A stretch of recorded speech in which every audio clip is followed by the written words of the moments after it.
आप लोग मेरा इंतजार कर रहे थे, अनडाउटेडली कर रहे होंगे। बहुत सारे स्टूडेंट्स ने कई सारे रिक्वेस्ट भी मुझे भेजे थे, but extremely sorry that schools open है and I hardly get any time to shoot the videos. So मैं कोशिश करके भी शूट नहीं कर पा रही हूँ, टाइम का बहुत ज्यादा प्रॉब्लम है अभी। बट क्योंकि आपके एग्जाम्स आने वाले हैं ऑलमोस्ट, आईसीएसई सीबीएसई सभी बोर्ड्स के डेट शीट आई थिंक कि स्टूडेंट्स को मिल चुकी हैं and very soon the exams are going to start. तो अब मुझे अपने बहुत बिजी शेड्यूल में से ये टाइम जो है थोड़ा सा अरेंज करना पड़ रहा है and I am just trying to give up. जो भी रिक्वेस्ट मेरे पास आए थे एटलीस्ट वो मैं मटेरियल आप तक पहुंचा पाऊँ, मैं ऐसी कोशिश कर रही हूँ और करूंगी। और बाकी रहा क्लास 10th 12th के लिए तो they have to wait because अभी उनके एग्जाम्स में थोड़ा सा टाइम है। तो सारे guidelines, how to approach, which is the right approach to appear for the examinations, how are you going to crack the new pattern for class 10th, जो questions है जिस तरीके से पैटर्न है उसका कैसे आप उसको क्रैक कर पाएंगे, वो सारे डिटेल्स धीरे धीरे वीडियोस में आएंगे। बट थोड़ा सा इंतजार आपको करना पड़ेगा और चैनल के साथ आप जुड़े रहिए, क्योंकि जब आप चैनल से जुड़े रहते हैं तो आपको जो भी अपडेट्स होते हैं चैनल पर उसके नोटिफिकेशंस टाइम टू टाइम मिलते रहते हैं। तो पूरी कोशिश है मेरी, और अगर कोई इनएविटेबल टास्क नहीं आया बीच में तो मैं कोशिश बिल्कुल करूंगी ये कि सारी की सारी चीजें आप तक, आप लोगों के एग्जाम्स तक उससे पहले पहुंच पाए, so that you can have a proper guidance about your examinations. तो शुरू करते हैं आज का वीडियो। टाइम वेस्ट नहीं करूंगी, ना आपका ना अपना भी। तो आज का जो वीडियो है वो है एक इंग्लिश की स्टोरी है, क्लास 6 आईसीएसई इंग्लिश ट्रेल की स्टोरी है, जिसके लिए मेरे पास बहुत सारे रिक्वेस्ट आए हुए थे और काफी दिनों की आई हुई थी रिक्वेस्ट। बट जैसे मैंने बताया because of lack of time, तो ये है टक एवरलास्टिंग। स्टोरी का नाम है टक एवरलास्टिंग। जो स्टोरी टेक्स्ट बुक में लिखी गई है, जिस तरीके से प्रेजेंट किया गया है उसको, तो बहुत सारे स्टूडेंट्स को उसको समझने में थोड़ी दिक्कत आ रही थी। But here I am to help you out for the story. So before I tell you about the story, the most important thing you should know is कि इस स्टोरी को एक नॉवल में से लिया गया है। ये बेसिकली केवल इतनी ही स्टोरी नहीं है जितनी आप लोग अपने बुक में देख रहे हैं, बल्कि ये एक नॉवल है, children's novel, which is written by Natalie Zen Babbitt. She is the writer of the novel. The name is Natalie Zen Babbitt. She wrote this novel Tuck everlasting and इस पर 2 मूवीज भी बन चुकी हैं। इस वाले story पर, इस वाले नॉवल पर, टक एवरलास्टिंग पर 2 मूवीज भी बन चुकी हैं। ऑब्वियसली हमारे यहाँ नहीं बनी है, बट इन फॉरेन ओनली। तो ये है कुछ इस स्टोरी के बारे में। अब क्या है बेसिकली ये स्टोरी, थोड़ा सा मैं आपको पहले ब्रीफ कर देती हूँ, क्योंकि जो आपके चैप्टर में दिया हुआ है यहाँ पर टेक्स्ट बुक के अंदर, उसमें नेचुरल ब्यूटी को, सीनिक जो एटमॉस्फियर है वो ज्यादा डिस्क्राइब किया हुआ है rather than giving the story line. इस वाला जो कंटेंट जो बुक के अंदर दिया गया है इंग्लिश ट्रेल में, जो भी आपके चैप्टर के अंदर है, वहां पर हम ज्यादातर ये चीज नोटिस करते हैं कि किस तरीके का एनवायरनमेंट है, किस तरीके की वहां पर नेचर है, किस तरीके की सीनिक ब्यूटी है, उसको ज्यादा फोकस किया है, बजाय इसके कि आपको स्टोरी के बारे में ज्यादा बताया जाए।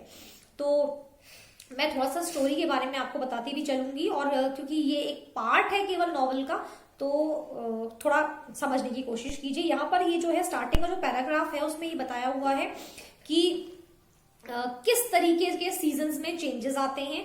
जैसे कि अगस्त में कैसा सीजन होता है, फिर डॉन के टाइम पर कैसा होता है, सनसेट कैसा होता है। तो पूरा अगस्त का सीजन जो है यहाँ पर डिस्क्राइब किया हुआ है। और ऑटम्स हैं तो ठंडी ठंडी बूंदें गिरनी चाहिए पानी की, या स्प्रिंग के सीजन में क्या हो रहा है। तो ये पूरी सीनिक ब्यूटी जो है फर्स्ट पैराग्राफ में यहाँ पर डिस्क्राइब की हुई है। उसके बाद जो है कहानी शुरू होती है, तो उसमें 3 चीजें जो है इंक्लूड की हैं। सबसे पहले यहाँ पर 3 टाइम की, पहला है डॉन टाइम का। डॉन आप लोग जानते होंगे, when the sun rises up. तो उस टाइम का एक लाइन लिखी हुई है। फिर नून टाइम पर एक लाइन दी हुई है कि दोपहर के समय पर क्या हुआ, और फिर एक लाइन सनसेट के लिए भी दी हुई है कि जब सनसेट हो रहा है उस समय पर क्या हुआ। तो 3 चीजें यहाँ पर इंक्लूड की गई हैं। तो डॉन पर लिखा हुआ है यहाँ पर, Mae Tuck set out on her horse for the wood at the edge of the village of Tree Gap. Mae Tuck, she is a lady, और डॉन के समय पर when it is going to be sunrise, at that time she has set her horse and she is going to a forest area, जैसे tree gap कहा गया है यहाँ पर, जो कि गांव के दूसरे एंड पर है। वो वहां जाने के लिए अपने घोड़े पर सवार हो चुकी हैं। ये है मॉर्निंग टाइम में, at the time of sunrise. और वो ऐसा after every 10 years she repeats this. Her name is, I'll repeat the name, her name is Mae Tuck, M-A-E, Mae Tuck। और ऐसा वो हर 10 साल बाद करती हैं, क्योंकि वो हर 10 साल के बाद अपने 2 बेटों से मिलने के लिए वहां पर जाती हैं। And the name of the 2 boys are Miles and Jesse. Mae टक के जो 2 बेटे हैं उनका नाम है माइल्स एंड जेसे। तो उनसे मिलने के लिए हर 10 साल के बाद वो वहां पर उस फॉरेस्ट एरिया में, उस ट्री गैप में, जो कि विलेज के दूसरे साइड पर है, वहां पर जाती हैं। तो ये चीज हुई है सनराइज के टाइम पर।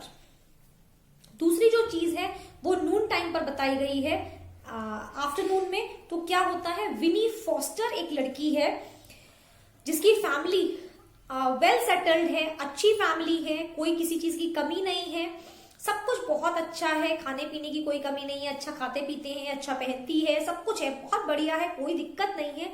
But she is under some restrictions. उसको बाहर आने जाने की परमिशन नहीं है। अब क्योंकि वो बच्ची है, एक ग्रोइंग अप गर्ल है, अराउंड 16-17 ईयर्स उसकी एज है, तो उसको सब चीज तो ठीक है, उसे कोई दिक्कत नहीं है, लेकिन वो बाहर जाकर बाहर की दुनिया देखना चाहती है। तो ये उसके अंदर जो है एक बहुत बड़ी फीलिंग है, और इसीलिए एक दिन दोपहर के समय वो अपना पेशेंस खो देती है and she decides to run away from her house. अपने घर से वो बाहर जाना चाहती है, वो भाग जाना चाहती है अपने घर से, उन सब रेस्ट्रिक्शंस से काफी दूर। तो ये 2 चीजें हुई हमारी। अब हम जानते हैं कि सनसेट के टाइम पर क्या हो रहा है। तो सनसेट पर क्या है, एक स्ट्रेंजर है जो फॉस्टर्स के गेट पर आकर के रुकता है। फॉस्टर्स कौन है? फॉस्टर, ये जो लड़की थी विनी, उसकी फैमिली है, दे आर फॉस्टर फैमिली। तो उनके घर के गेट पर एक स्ट्रेंजर आकर के रुकता है। वो किसी को ढूंढ रहा है, लेकिन बताता नहीं है कि वो किसे ढूंढ रहा है। तो ये 3 चीजें 3 अलग अलग टाइम पर हो रही हैं। ऑब्वियसली इन सब में अभी हमें कोई डायरेक्ट कनेक्शन दिखाई नहीं देता है, लेकिन तीनों ही चीजें काफी स्ट्रेंज हैं। क्योंकि पहली चीज, मे टक 10 साल के बाद क्यों अपने बेटों से मिलने जाती हैं। दूसरा, विनी फॉस्टर जिसके पास हर सुविधा है, वो अपने घर को छोड़ करके क्यों जाना चाहती है। और तीसरा, ये स्ट्रेंजर जो किसी को ढूंढ रहा है फॉस्टर्स के गेट पर खड़े होकर, लेकिन नहीं बताता किसे ढूंढ रहा है। इसके बाद का जो पैराग्राफ है उसमें डिस्कस किया गया है कि जब ये मे टक अपने घोड़े पर सवार होकर जा रही हैं, तो किस तरीके का रास्ता है, कैसा जंगल है। तो उस पूरे फॉरेस्ट को यहाँ पर डिस्क्राइब किया गया है। तो जो ये जंगल है बहुत घना है, it's a very dense forest, काफी सारे पेड़ दोनों तरफ, किसी का आना जाना नहीं है, कोई भी उस रास्ते से होकर जाना नहीं चाहता है, कोई भी उस जंगल में एंटर नहीं करता है। लेकिन मे टक उस जंगल में जा रही हैं। काफी जो है पूरा उसको डिस्क्राइब किया हुआ है, मतलब इतना ज्यादा हो जाता है कि अंदर सूरज की रोशनी भी नहीं जाती है। लेकिन वहीं पर उस जंगल के बीच में कहीं पर एक कॉटेज बना हुआ है, जिसका अपीयरेंस ऐसा दिखाई देता है as a touch me not, मतलब उस कॉटेज में कोई रहता नहीं है, कोई उसको टच नहीं करता है, कोई उसके आसपास आता जाता नहीं है। तो इस तरीके का एक कॉटेज वहां पर बना हुआ है, जिसके चारों तरफ आयरन की फेंसिंग भी लगी हुई है, ऑलमोस्ट 4 फीट हाई, 4 फुट की एक फेंसिंग वहां पर लगी हुई है। और ऐसा लगता है कि वो जो घर है वो कह रहा है कि मेरे पास मत आओ। इस तरीके की उसकी घर की अपीयरेंस है। क्योंकि ऐसा क्यों फीलिंग आता है? क्योंकि कोई उस घर के आसपास नहीं आता जाता है। तो जब तक कोई चीज बहुत समय के जब तक छोड़ दी जाए तो क्या होगा, वहां पर डस्ट कलेक्ट हो जाता है, स्पाइडर वेब्स हो जाते हैं। तो उस तरीके का अपीयरेंस उस घर का है। तो इसलिए बताया गया है कि वो घर जैसे कि ऐसे कहता हो कि मेरे पास ना आओ, ऐसी कुछ फीलिंग जो है लोगों को वहां से आती है। लेकिन फिर भी वो घर जो है वहां पर प्राउडली खड़ा है। उस घर का कुछ खराब नहीं होता, उस घर में कुछ बिगड़ता नहीं है। कभी कभी इच्छा होती है कि जैसे कि उठा करके पत्थर मारो और देखो कि वो घर क्या रिस्पॉन्ड करता है। ऐसा भी राइटर ने यहां पर लिखा है। लेकिन आसपास सब बिल्कुल शांत है, जंगल है, सुनसान जंगल। इसके बाद ये भी आगे बताया गया है कि लोगों ने शायद उस घर के अंदर झांकने की कोशिश नहीं की, क्योंकि अगर वो झांकने की कोशिश करते, उस घर को और ज्यादा एक्सप्लोर करने की कोशिश करते कि ये घर किसका है, तो वो ये देख पाते कि उन फेंसिंग के पीछे कहीं पर एक काफी बड़ा पेड़ है और उस पेड़ के आसपास जो है एक स्प्रिंग है। ऐसा भी राइटर ने जो है यहां पर बताया हुआ है। चलिए आगे बढ़ते हैं कहानी में कि क्या होता है। एक चीज यहां पर आपको बताऊं स्टूडेंट्स, ये जो कहानी है ये थोड़ी सी मैजिकल, थोड़ी सी सुपर नेचुरल, कुछ इस तरीके की स्टोरी है। Totally fiction, totally fiction. Fiction यानी जो चीज कभी नहीं होती, विच इज ओनली इमेजिनरी। केवल राइटर की इमेजिनेशन है कि ऐसा ऐसा हो सकता है, ये चीजें हुई हैं। जबकि अगर आप प्रैक्टिकली सोचे तो उसमें से कुछ भी पॉसिबल नहीं है। अब क्या पॉसिबल नहीं है, राइटर ने ऐसा क्यों लिखा है, क्यों इसे फिक्शन का नाम दिया गया है, वो अभी आप आगे आगे जानेंगे, क्योंकि यही एक सीक्रेट है इस स्टोरी का। तो देखते हैं आगे क्या होता है। ये जो घर है ये फॉस्टर्स का घर है। अब शायद आपको कुछ रेलेवेंस समझ में आ रहा होगा। विनी फॉस्टर अपने घर से भागने की तैयारी कर रही है, क्योंकि वो अपने घर में अनकंफर्टेबल फील करती है, क्योंकि उसे कहीं आने जाने नहीं दिया जाता। मे तक, जिनसे हमने स्टार्टिंग में मुलाकात की थी, जो अपने बेटों से हर 10 साल के बाद मिलने के लिए जाती हैं, वो भी इसी जंगल में जा रही हैं और ऐसे ही घर के पास जा रही हैं जो कि फॉस्टर्स का घर है। तो ये क्या कनेक्शन है? एक तरफ फॉस्टर फैमिली, एक तरफ टक फैमिली, और दोनों ही एक ही जगह जा रहे हैं। चलिए आगे जानते हैं। तो ये जो प्रॉपर्टी है, ये जो कॉटेज है, ये फॉस्टर फैमिली का है। विनी हालांकि इस घर में पहले भी आ चुकी है, इस कॉटेज में, लेकिन वो कभी भी अंदर नहीं गई है। इस फेंस को पार करके वो फेंस तक तो गई है, फेंस के पास खड़ी रही है जब भी उसके फैमिली मेंबर्स उसको लेकर के यहाँ पर आते थे, लेकिन विनी कभी भी इस घर के अंदर उसने एंटर करके नहीं देखा कि क्या था, और ना ही उसे ये जानने की इच्छा हुई कि मैं इस घर में देखूं कि एग्जैक्टली है क्या।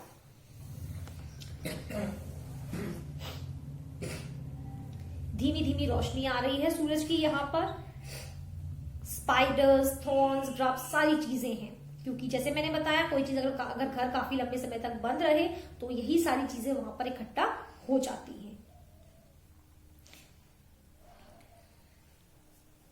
अब यहाँ पर एक चीज और बताई गई है, जैसे मैंने अभी आपको बताया था कि लोग जो हैं, जो लोग भी उस जंगल को पार करते हैं, यहाँ उस जंगल से आना जाना रखते हैं, वो इस घर के चारों तरफ से होकर के निकल जाते हैं। लेकिन ऐसा कोई रास्ता नहीं है कि आप सीधे जा पाए। अगर आप सीधे जाएंगे तो आप देख पाएंगे कि वहां पर वही पेड़ है जिसका जिक्र अभी मैंने थोड़ी देर पहले किया था, कि उस घर के पास, उस घर के अंदर, उस घर की फेंसिंग में एक काफी बड़ा पेड़ है और उसके पास एक स्प्रिंग है जिसमें से कि जो है बबलिंग होती रहती है, जबकि वहां पर कई सारे पेबल्स भी इकट्ठे हैं। लेकिन अगर आप अंदर घुसे तो आप ये देख पाएंगे कि वहां पर एक स्प्रिंग है। स्प्रिंग माने झरना, पानी का एक वाटर बॉडी आप कह सकते हैं, छोटी सी, बहुत छोटी सी वाटर बॉडी है। ठीक है, तो इस तरीके की कोई चीज थी, लेकिन किसी ने भी इसको आज तक नोटिस नहीं किया था, क्योंकि जो भी लोग थे वो काफी दूर से उसके पास से निकल जाते थे, घर के पास तक कोई आना नहीं चाहता था। तो अब क्या होता है, तो ये तो हो गई कि मेड टक जो थे वो उनसे मिलने जा रही थी, विनी फॉस्टर, उसका कॉटेज है ये, लेकिन उसने कभी घर के अंदर घुस करके नहीं देखा। अब जो कहानी जो आपके टेक्स्ट बुक में यहाँ पर दे रखी है, उसमें ये बताया था कि जो मेड टक है, एक दिन वो सो करके जगती हैं, बहुत अर्ली मॉर्निंग उठ जाती हैं और फिर जोर से चिल्लाती हैं अपने हस्बैंड की तरफ। उनके हस्बैंड का नाम है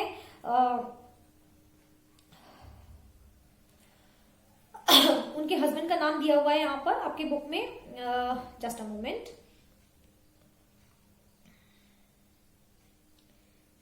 टक ही लिखा हुआ है, ठीक है, उनको टक नाम से ही यहाँ पर रेफर किया हुआ है, मेड टक के हस्बैंड। तो वो अपने हस्बैंड की तरफ मुंह करके कहती हैं कि the boys will come home tomorrow, कि बॉयज जो हैं वो घर आने वाले हैं।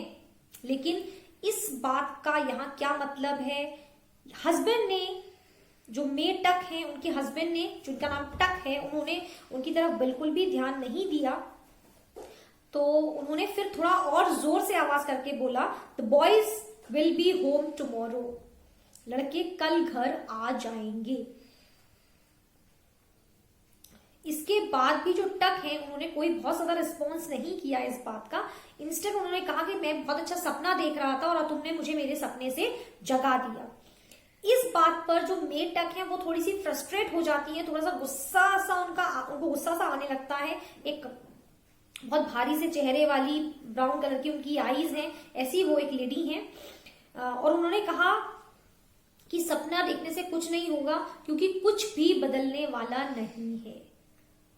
अब ऐसा क्या है जो नहीं बदलने वाला, तो उसको जानने के लिए हमें कहानी में आगे जाना पड़ेगा। You tell me that every day, said Tuck, turning away from her onto his side. Anyways, I can't help what I dream. तो अब जो टक है वो अपनी वाइफ से कहते हैं कि तुम यही बात मुझे रोज रोज कहती हो, लेकिन जो मैंने सपना देखा वो मेरे कंट्रोल में नहीं था, जो भी सपना मैंने देखा। तो मे का कहना है कि ऑब्वियसली तुम्हारे कंट्रोल में नहीं होगा, but all the same you should have got use two things by now. लेकिन जो कुछ भी हमारे साथ हो रहा है उसके लिए अब तक तुम्हें यूज टू हो जाना चाहिए। You can not neglect what ever is happening with us. हम उस चीज को छोड़ नहीं सकते, हम उस चीज को भूल नहीं सकते कि हमारे साथ क्या हो रहा है। तक थोड़े से अनबने से दिखाई देते हैं और वो वापस सोने के बोलते हैं, मैं वापस सो रहा हूं। मे तक जो है वो कहती है कि नहीं, आपको सोना है तो आप सोइए, मैं अब सोने वाली नहीं हूं और मैं घोड़े पर बैठ करके और उस जंगल में जाऊंगी अपने बच्चों से मिलने के लिए। तो टक कहते हैं ठीक है, ये आपकी मर्जी है, आप जाना चाहती है तो आप जाइए। और टक वापस से पिलो लेकर के और सोने चले जाते हैं। यानी उन्होंने दूसरी तरफ मुंह फेर लिया और वो सोने की कोशिश करते हैं, वो सोना चाहते हैं। मे टक बेड से उठती हैं, ड्रेसअप होती है, एक रस्टी ब्राउन कलर का उन्होंने स्कर्ट पहना हुआ है जिसमें एक पॉकेट है, एक ओल्ड कॉटन जैकेट उन्होंने पहना, साथ में उन्होंने एक निटेड शॉल पहना हुआ है और उसको उन्होंने ब्रॉच के साथ फिक्स कर लिया। यानी ये पता चलता है कि ठंड का टाइम है, जिसलिए क्योंकि उन्होंने शॉल भी पहना है, उन्होंने जैकेट भी कैरी किया हुआ है। उसके बाद और फिर जो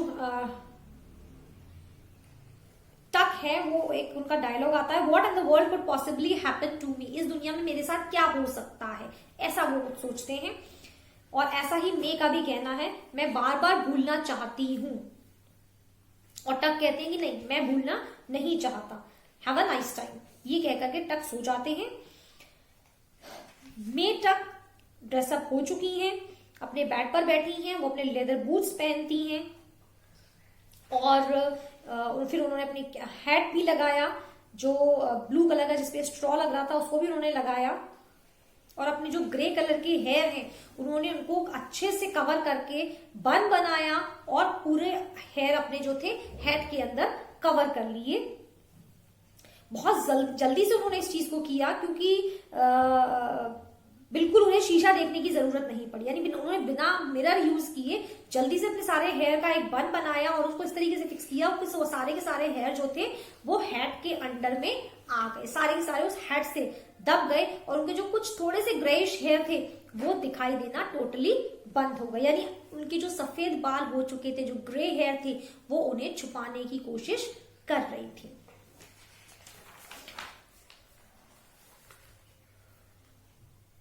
हालांकि मेटक के घर में मिरर था लेकिन वो उसको देखना नहीं चाहती थी। और वो ऐसा क्यों कर रही थी? क्योंकि उन्हें पता था कि वो मिरर में देखेंगी तो उन्हें खुद का रिफ्लेक्शन दिखाई देगा और अपने रिफ्लेक्शन को देखने में उन्हें कोई इंटरेस्ट नहीं था। हम सब लोग रोज सुबह शाम मिरर देखते हैं खुद को कि हमने कैसा ड्रेसअप किया हुआ है, कैसे हम दिख रहे हैं। लेकिन क्यों देखते हैं? क्योंकि अब हम सुबह उठते हैं, हम फ्रेशन अप होते हैं, हम तैयार होते हैं तो हम थोड़े अच्छे दिखाई देने लगते हैं। But at the end of the day, शाम होते होते अगर आप कोम ना करें दोबारा से या फेस वॉश ना करें तो हम लोग अनटाइडी से एक लुक में आ जाते हैं और हम फिर से मिरर देखते हैं कि हम कैसे दिख रहे हैं। लेकिन मेटक के साथ ऐसा नहीं था, उन्हें कोई इंटरेस्ट नहीं था खुद को देखने के लिए। क्यों? Specially she was a lady, specially ladies को, गर्ल्स को तो ये बहुत ज्यादा होता है, तो मेटक को ये इंटरेस्ट क्यों नहीं था? क्योंकि मेटक और उनके हस्बैंड्स माइल्स एंड जेसी, यानी उनके दोनों बच्चे, अब यही जो है बहुत बड़ा सीक्रेट है इस स्टोरी का, एंड दैट इज 87 years से, mind that, from last 87 years पूरी की पूरी टक फैमिली जैसी 87 years पहले थी वैसे ही आज भी दिख रही थी, यानी उनमें कोई चेंज नहीं आया था। किसका चेंज? बायोलॉजिकल चेंज जो हम सब में आता है, यानी जैसे जैसे हमारी एज बढ़ती जाती है हमारे हेयर ग्रे टर्न हो जाते हैं, हमारे आईज वीक हो जाते हैं, we get wrinkles on our skin. लेकिन टक फैमिली के साथ ऐसा कुछ भी नहीं हुआ था। तो क्यों नहीं हुआ था उनके साथ ऐसा? ये आपके बुक में नहीं दिया है, लेकिन सबको ये लगेगा थोड़ा सा इनकम्प्लीट है, तो मैं बस एक थोड़ा सा ब्रीफ यहां पर कर देती हूं। क्योंकि 87 years पहले ये जो टक फैमिली थी ये उस स्प्रिंग के पास थे जिस स्प्रिंग का जिक्र अभी थोड़ी देर पहले मैंने आपके अभी स्टोरी में किया था। ये वही स्प्रिंग है जो फॉस्टर्स के कॉटेज में, वही कॉटेज जो उस फॉरेस्ट एरिया में है, वहां पर है। ये लोग प्यासे थे तो इस टक फैमिली ने उस स्प्रिंग का पानी पी लिया था, और जब इन्होंने उस स्प्रिंग का पानी पी लिया तो उस समय तो उन्हें एहसास नहीं था कि ये जो स्प्रिंग है ये एक मैजिकल वाटर इसमें से निकलता है। लेकिन जब काफी समय, कई सालों बाद तक उनके बच्चों की उम्र नहीं बढ़ी, उनके बेटों की एज बड़ी नहीं हुई, वो लोग बूढ़े नहीं हुए, मेटक और मिस्टर टक, तब जाकर के उनको इस चीज का एहसास हुआ कि जो पानी उन्होंने पिया था इसकी वजह से ये ऐसे हैं। तो यही एक रीजन है कि जो ये पेरेंट्स है ये अलग रह रहे हैं, उनके बच्चे अलग रहते हैं। और बाकी स्टोरी और काफी लंबी है, फिर कभी टाइम मिलेगा तो हम नॉवल को डिस्कस करेंगे। लेकिन फिलहाल आई थिंक इतनी स्टोरी जो मैंने आपको बताई है, सीक्रेट यही है कि टक एवरलास्टिंग जो नाम है वो इसीलिए दिया गया है कि जो टक फैमिली है वो एवरलास्टिंग है। They are immortal. Immortal means वो अब मरेंगे नहीं। They are beyond life and death. उनकी जो पर्सनालिटी है, उनकी जो लाइफ है वो ऐसी हो गई है कि वो इमॉर्टल हो गए हैं। इमॉर्टल होता है जो कभी फिनिश नहीं होता, तो वो कभी फिनिश नहीं होंगे। They will never and, they will never witness the death. तो इसलिए कहानी का नाम टक एवरलास्टिंग दिया गया है। आई होप कि ये समरी आप लोगों को पसंद आई होगी। आपके डाउट्स जो स्टोरी को लेकर के थे वो क्लियर हो गए होंगे। तो फिर मिलेंगे एक नई स्टोरी के साथ। बहुत जल्दी से लेकर आऊंगी अपना नया वीडियो, जिससे कि आपको कोई प्रॉब्लम ना हो। तब तक आप लाइक, शेयर, सब्सक्राइब करते रहिए चैनल को। और इंतजार में रहिए क्योंकि बहुत जल्दी मैं दूसरा अपडेट भी लेकर आऊंगी. So do not forget to like, share and subscribe. And obviously अगर स्टोरी पसंद आए हो तो कमेंट्स में जरूर लिखिए. हाँ, आप अपने प्रॉब्लम्स भी कमेंट बॉक्स में भेज सकते हैं. I will try to sort them out as soon as possible. And all the very best for your exams. Hope to see you grooming, growing and achieving good percentages in your exam, everyone. Have a nice time. Bye bye.